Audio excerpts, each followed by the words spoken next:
How's it going, everybody, and welcome back to the FM Scout YouTube channel. My name is Keepers, and as you can tell by today's title, we're going to be having a look at the old firm teams Celtic and Rangers in the English leagues. Before we kick on any further, if you're a Celtic fan or even a Rangers fan and is just interested in Scottish football, then head over to my channel where I do now have a Celtic football manager save. The series is called Reliving 67, and the main aim of the series is to try and relive 1967, the year where Celtic won the Champions League, or the European trophy. So as I said, if you are a Celtic fan or even a Rangers fan and is just interested in Scottish football, or if you just like football manager content in general, then head over onto my channel, watch that first episode, see how you like it, and I'll see you guys over there in the comments section. So today, as you can see, we've put Celtic in League 2 and we've also put Rangers in League 2. Now the purpose of this it's not really an experiment, it's more of a kind of speculation, is that it's always been talked about, should Celtic move into the English leagues, should Rangers move into the English leagues, and could that ever happen? Now the reason why I've put them in Sky Bet League 2 is realistically that is probably what might happen. It's a lot better than just chucking them in the Championship where people think they should be. I thought, kind of start from the bottom, excluding the kind of North and South leagues and stuff like that. So they're in League 2 at the minute. We'll have a look quickly at the season preview. You can see here Celtic are tipped to finish top and Rangers are tipped to finish second. Now really, Celtic and Rangers should walk this league completely. I'd be surprised if they lost any games, but then again, with so many games to be played, it's going to be pretty difficult not to kind of lose composure in one of them. So having a look at Celtic, the manager is Brendan Rodgers, who is obviously high above and beyond League 2. But going through the team as a whole, now this isn't the updated January transfer window database, I'd simmed the seasons already before that had got released. But just a quick team review, it is without a doubt that all of the players are high above and beyond, just like the manager above League 2. We'll go through the more key players. Doris de Vries, obviously a backup goalkeeper. Again, would probably do a job in League 2, as with every player. Moussa Dembele, worth 14 million, which is weird because I'm sure when you do start in Scotland as Celtic, he's not worth 14 million. So maybe the game takes into account that they are now in England and maybe inflates the price a little bit. Now, Moussa Dembele will probably fetch a pretty healthy fee sometime in the future, should Celtic actually develop him in the next couple of years. James Forrest as well, nothing really to write home about. Fairly quick winger. Technicals aren't really League 2 standard, it's just a bit 11s and 12s. Long shots 15 is probably one of his best ones, but he is very quick. Christian Gamboa, again, can definitely do a job in League 2. That's what I mean. Celtic's team should really walk the league. The same with Rangers, I think. The pace as well is the main thing about him. He can tackle, he can kind of cross, but the main thing is he's very quick. Craig Gordon as well, the number one shot stopper at Celtic, again, there's not really much to go through. If we even quickly just go through it, Griffiths, again, another striker who will probably bang in over 25 goals this year, should he play.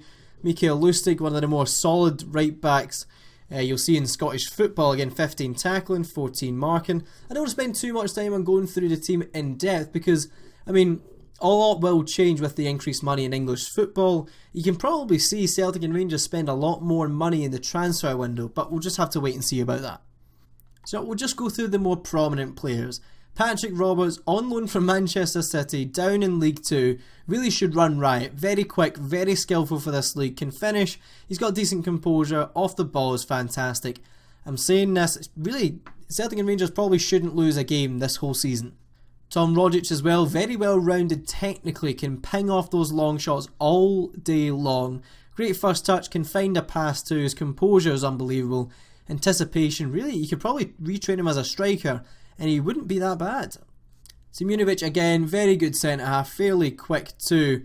Scott Sinclair, recently just bought from Aston Villa, who obviously got relegated, but he's at Celtic now, having a fantastic time in real life and should have an even better time down in League 2. No disrespect at all to League 2 teams, but with the players at our disposal, they are high and above and beyond League 2. Eric Saviatchenko, probably the best centre half we have at the club at the minute. Obviously, I think he was kind of a replacement for Van Dijk, but it's going to be really difficult to replace him. But 15 tackling, 15 marking, 15 heading. He's only going to increase. He's only 24, so he's still very young. He's a current internationalist as well. Very quick too, although his acceleration kind of brings him down a bit.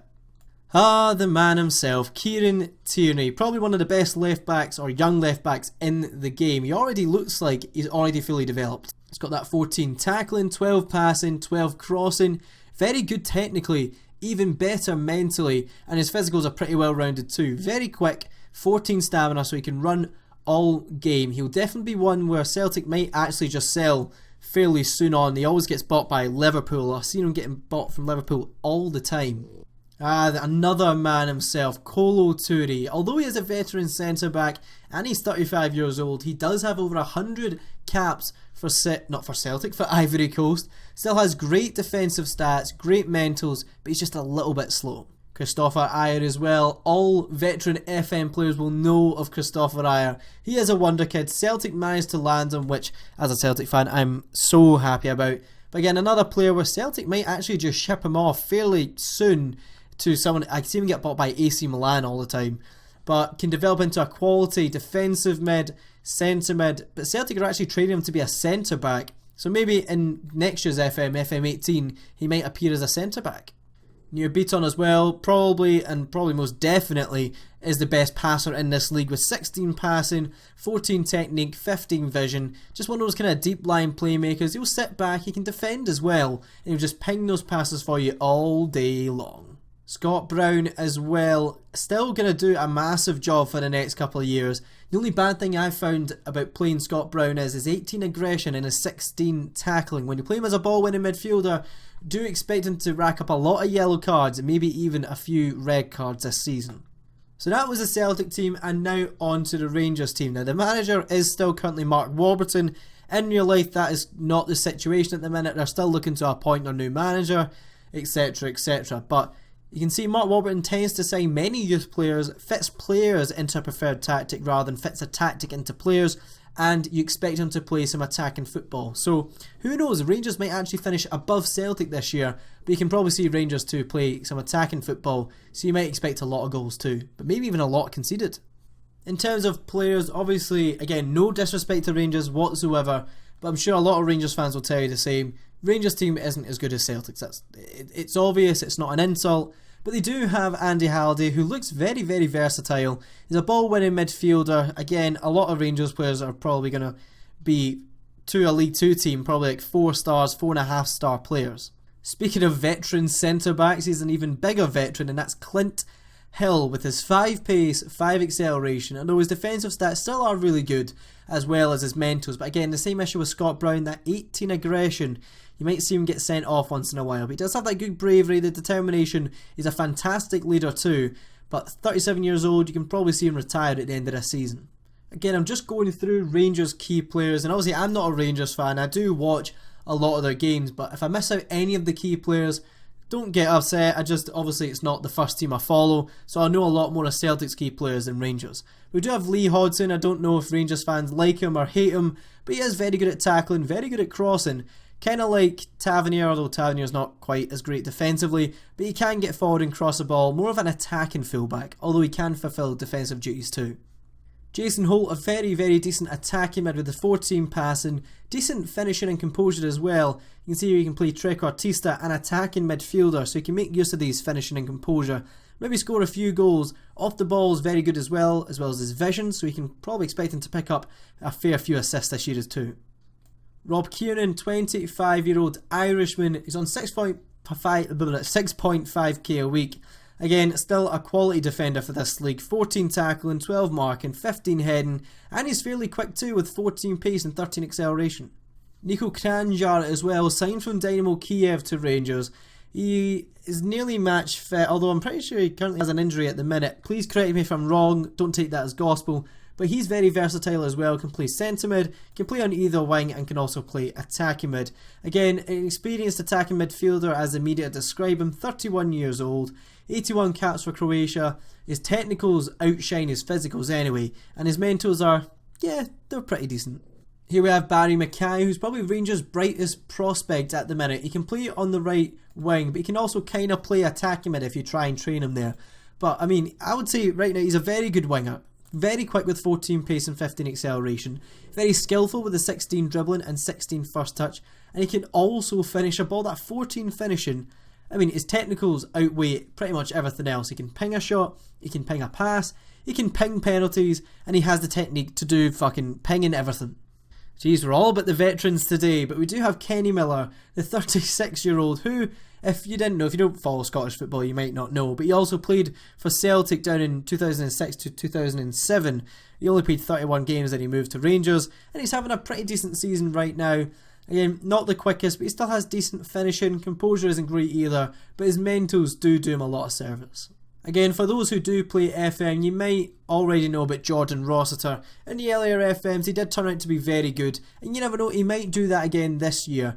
But he currently has an injury at Rangers, I think. Again, don't quote me on that. But he used to play for Liverpool, only made one senior appearance, but Rangers signed him. He can play defensive mid, he can play centre mid in a variety of roles, so it could be another player that Rangers develop and ship on for quite a bit of money.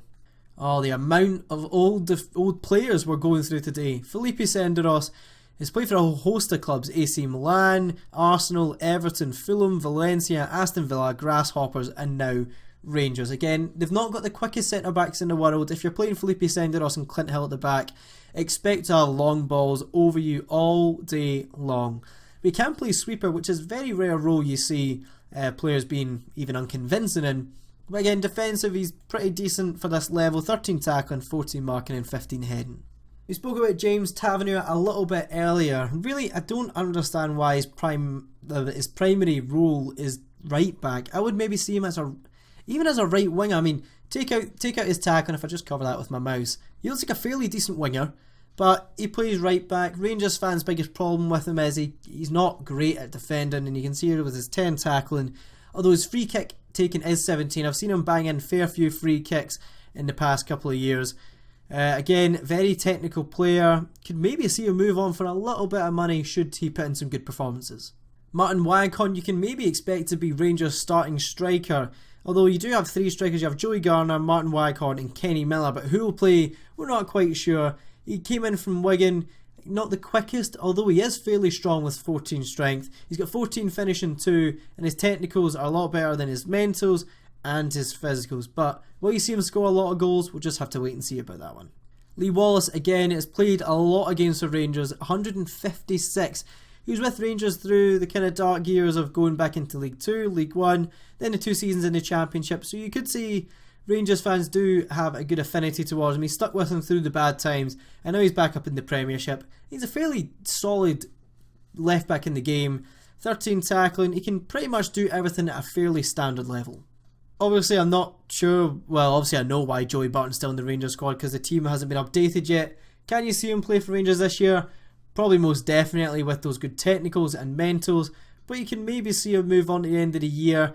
20k a week, I wouldn't be paying that for him. Wes Fodringham, you can expect to be Rangers' starting goalkeeper this year. Obviously his standout stat is his reflexes, but not much else to write home about in the minute. Will be their starting goalkeeper. We'll probably do him for the next couple of years. And Rangers, they've got Joey Garner, excuse the horrible pun, but finishing of 14, composure of 12, recently signed from Preston for 1.5 million. So they've paid a fair whack of money for him. You can probably expect him, actually, looking at his stats, probably might be their starting striker this year. Or they might even decide to play 2 up front. And that's pretty much it for the time being. But we will come back 3 years into the future to see if they've even reached the Championship yet. Did they not even get promoted from League 2 or League 1? We'll have a wait and see, but I'll catch you back in 3 seasons' time. So we are back 3 years into the future. Let's just quickly jump in. Look at Celtic where they are first in Sky Bet League 1. Well, actually, we'll have a look at the leagues first of all. So if you go into Sky Bet League 1, go into League 2, go into the league table and look at it through the past couple of years. So the first season you can see Celtic and Rangers did indeed get promoted with a lot of ease. Celtic won 36 games, drew 8 and lost 2, and didn't even lose any to Rangers, although they did draw 1. They lost against Blackpool away and Stevenage away. They scored 112 goals and conceded 33 with a goal difference of 79. Rangers won 28 games, drew 13 and lost 5. They actually only lost 1 to Celtic, although how many times did they play them this year? So they only lost 1 to Celtic and they drew 1 actually. Yeah, that makes sense. My apologies. Scored 79 goals, conceded 33. and he got 97 points. And my oh my, this was their second season overall, but first in Sky Bet League 1. And Celtic didn't get promoted. Not even with the playoff spot. That is highly, highly surprising. Rangers got champions with 91 points. They played 46, they won 26, drew 13 and lost 7. Didn't lose any to Celtic that year, although they did draw both games. 91 points, so fair dues to Rangers. They got double promotion into the Championship, where Celtic have to spend another year in Sky Bet League 1. That is very surprising. I hold my hands up to that. Celtic played 24 games, drew 14 and lost 8. Scored 87 goals and conceded 48. Rangers scored 74 and conceded 39. And this current season in Sky Bet League 1, Celtic did become champions. Won 33 games, drew 7, lost 6, scored 95 goals and conceded 31 with 106 points. Looking at the Championship though, this year Rangers just finished, well not just finished, actually finished with a couple of points to spare. Outside the relegation zone in 21st, which is fairly understandable. I mean, I don't think they could get triple promotion. If they did, then my word, they deserve to go on and win the Premier League. But they won 13 games, they drew 11, they lost 22, scored 53 goals, which is decent, but again, still got a deficit in goal difference, which is what you expect for teams down in the kind of relegation battle zone with 50 points. But now, let's go on and look at the transfers they've made for the past 3 years. So in the first season in which Celtic won Sky Bet League 2 as champions, they actually sold a weird selection of players getting sold out, but the player they did bring in was Cicchiotti, who now plays for Sassuolo in Italy. They brought him in on loan. Let's see how he did in his year on loan. Played 38 games, scored 4 goals, 8 assists, 13 yellow cards and an average rating of 7.0. That's a pretty good loan signing for Celtic. Probably did do a lot to help them get promoted. I can't believe it, but they sold Scott Brown, who still is playing for Sunderland, for 3.4 million and 4.7 overall. How's he done for Sunderland in the Premier League? First year they went in, he got 11 appearances, 1 goal, an average rating of 6.3. Not great, but I don't suspect Sunderland did well in the Premier League that year. They didn't, because you can see how they got relegated. But in the Championship, they played a lot more games, 27 games, only 1 red card, which is pretty surprising for Scott Brown in this game. In real life, he doesn't get very many red cards. An average rating of 6.8, and has only played 5 games, or 1 start, this year. And then he sold Eric Savchenko to PSV for 2.9 million. Let's see how he got on. He plays for Shakhtar now, sold for 6.75 million. Played only 7 league games, maybe that was due to an injury. Scored a goal, average rating of 7.4. Then next year played a lot more games, 30 overall with 3 goals, 1 assist and a 6.81 average rating, which earned him a contract at Shakhtar for 6.75 million. Also sold Kolo Touré to Real Hispalis or Real Betis. He's now retired now, is he? What's his coaching stats like? Okay, adaptability and determination are good, but overall, pretty poor coach. And a lot of players on free transfers, Chris Commons being one of them, who's also a coach now, but a bad one at that. My oh my, next season they spent 58 million. Celtic don't ever do that. Ever, ever, ever. But the highest fee they paid was Jordan Ayew from Aston Villa, still at Celtic now. I'm just going to try and not go through every single player because this will honestly take a year. But the first season he was in, I mean, if you're paying 14, nearly 15 million for a player, you'd expect a better goal return than only 5 goals in 10 games.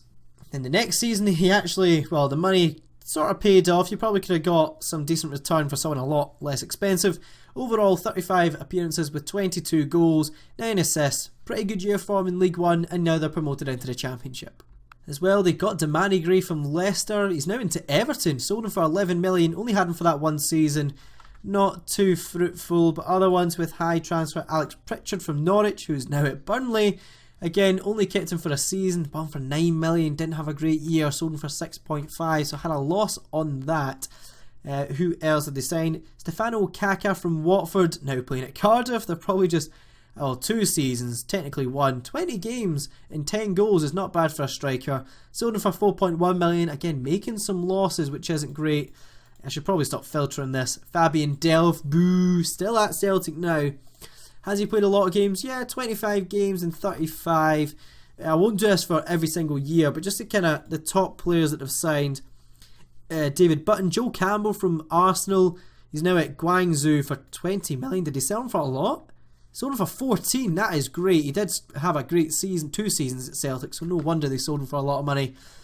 Tim Ream, Patrick Bamford, Greg Halford, Danny Lafferty and Lewis Cook on loan. In terms of fees, there we go, I predicted it. Was sold to Liverpool for 13 million. Has he had a good time at Liverpool? 19 appearances, okay, not bad. Let's see. Christopher Ayer to Stoke for 6.5 million. Moussa Dembele to Watford for overall 24 million. Kieran Tierney again for 20 million. Lee Griffiths to Swansea for 17. They made a profit of 62 million, which is fantastic. Gamboa to Hull. Simunovic to Sheffield Wednesday. Izagiri to Sheffield United. Alex Pritchard to Burnley for 6.8. Tim Ream to Dynamo Moscow for 6.1. And a couple of players left on frees. And this year, a lot of frees. We'll have a look at them in a minute. But he's saying Bertrand Traore for 16.75 million from Chelsea. He's doing okay at the minute. I mean, 30 appearances, 15 goals. He's actually doing not bad. He is a fairly quick player for a striker. Who else? We've got Lewis Cook permanently, which is a really, really good signing for Celtic. Probably, if you could even say, the future Scott Brown if he does develop nicely. Obviously, the fact that he's English. We had him on loan, then signed him for 13 million. He played pretty much every game this year, nearly 40 games. 40, I meant 50. Jake Bidwell in from Hull, Tom Ince from Sunderland, Paddy McNair from Sunderland. David Myler from Hull is not there anymore. A lot of free transfers, not too many names are recognised. But players that have sold, 10 million for Patrick Bamford, 1 for Chief Cheese, 6 for Ryan Christie, which is good, 5 for David Bunton. Is it Bunton? Sorry, Button. 4.7 million for Owen O'Connell. 2.5 for Jamie McCart. Did he develop quite well? I know he's a youth prospect. Again, as we already saw, 18 million for Damani Gray. 13 million for Nir Beaton. Okaka, you can read it for yourself. I don't want to bore you guys by going into so much detail and reading just stats off a screen like that. Well, that was Celtic, but going on to Rangers, start of the season, they spent no money, got Diego Poyet, which is a good signing in. He's now at Hoffenheim. You can get him on a free to start the game, got him as a free, and sadly let him go for free. They could have had a decent transfer kitty for him. A lot of players on loan. Konstantin Kirschbaumer, don't know how the fuck I said that name first time, I've never heard him in my life. Dominic Ball, Leandro Rodriguez, Jamie Hansen, Bartosz Kaputska and James Weir, and a lot of players, as you can see. Clint Hill retired, Senderos without a free, probably retired now, and a lot of players out on frees. The next season where they were in League One and where they actually won League One first time, Jonathan Daniels from Wigan, now still at Rangers, defensive centre-back. Fairly quick, really good, worth 4.2 million now. Look, Leah, I won't go really through the frees. Andre Green on loan from Aston Villa, Jordan Turnbull in from Coventry. Who was the highest fee player was Jordan Turnbull from Coventry, who we've just mentioned. Still at Rangers now worth 6 million, so they really sorted out their defence after Clint Hill and Senderos left. Stephen Kingsley from Swansea, still at Rangers. Again, left back position, probably filled in for Lee Wallace, is now their starting left back. Sean Murray, again, used to be a wonder kid in Football Manager. Now he's at Rangers. 4.2 million, only paid 1.7 for him. How has he got on? He's played 61 games, so he's played a fair few times and had some good performances for him. We'll filter this again. Gary Gardner, Donovan Daniels, Ivo Pinto from Norwich, now with 1.9 million, so definitely sorted their defence out, which is what they needed. In terms of players sold, again, as I said, I knew Jordan Rossiter would get a decent fee for them, and he did. 7.75 million, still at Fulham. Barry Mackay, only 2.7, maybe that's a little bit cheap for him. Tavernier for 2.9 and Martin Waghorn for 2.8. How's Barry Mackay got on? Still at Bristol. Okay, 43 games and 34. Had a pretty decent career at Bristol already. Rossiter for Fulham, played 41 games. Looks like he might have gotten injured for that season, but played a lot of games this year. Martin Waghorn, you can see down here, 37 appearances, only 4 goals. Not great at the minute. And Tavernier for Derby, played a lot of games for him so far, only worth 1.9. Again, it looks like they might have sold him in January. I can actually check that with the dates. Waghorn was in summer, Tavernier was in January, so you can expect he only played 8 games for the remainder of that season. And this year for the Championship, didn't spend as much money as last year, probably a massive fraction of that, but their highest paid player was Sean McDonald from Wigan, a defensive mid, fairly old. I personally wouldn't have bought him for myself. Ewan Barber is still at Rangers, again another centre back, and a pretty decent one at that for only 950k. Martin Olsen from Sunderland, another left back, despite them having that other left back we've already spoke about. Ben Turner as well, just getting in a load of defenders. A regen goalkeeper, that's quite nice to see. Josh Koroma, I wouldn't have bought him whatsoever. He looks, with no offence to Josh or to any Leyton Orient fans, he looks shite. Miroslav Stoch, again, a slightly better left winger. Kieran Freeman on loan, Dale Fry on loan, and Vlad Dragomir on loan from Arsenal. Players they sold, no for money, just a lot of players out on free transfers. Forrester, Hodgson, Wallace, Poyet, Joey Barton. How did he get on actually? He's now manager of Coventry. But for Rangers, 20 games in the first season and then didn't play another game and was left on a free. You get anyone else we can recognise? Joey Barton. Nope. Danny Wilson and Nico Kranja are also left. Rangers' new manager now is Chris Luchetti, who again isn't as good as Mark Warburton in terms of stats. We'll check where Warburton has gone. Mark Warburton is a manager for nobody. Did he get sacked? Can we see that? Oh, that's his. Is this playing history? Oh, that's not some great playing history. Went from Rangers. Let's see. Right, can we see landmarks at the end? No, I don't know if he left or resigned. Went to Fulham. Not done very much, and was at Charlton. Looks like he got sacked there, and now he's doing nothing. Celtic's manager is still Brendan Rodgers. Despite not getting promoted, he's still managed to keep his job. So that's not quite panned out to how I thought it was going to pan out. We'll actually have a quick look at Rangers and who their highest valued player is currently Will Buckley. I'm not quite sure why he's so highly valued. He's on a free.